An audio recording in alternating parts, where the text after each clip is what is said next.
காலை வணக்கம். பூஜை அறை குறிப்புகள்.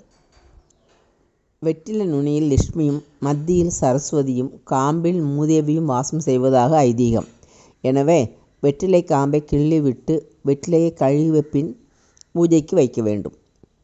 வெற்றிலையின் நுனி பாகம் சுவாமிக்கு இடதுபுறம் வருமாறு வைக்க வேண்டும். அப்போது வெற்றிலையின் காம்பு பகுதி சாமிக்கு வலதுபுறம் இருக்கும். சாமிக்கு படைக்கும்போது வாழை இலை போட்டு படைக்கிறோம். அப்படி வாழை இலை போடும்போது வாழை மரத்திலிருந்து நறுக்கப்பட்ட பகுதி சுவாமி படத்திற்கு வலது பக்கம் வர வேண்டும். மாலையில் வீட்டில் விளக்கு ஏற்றுவதற்கு முன் தான தர்மம் செய்வதென்றால் செய்து விடுங்கள்.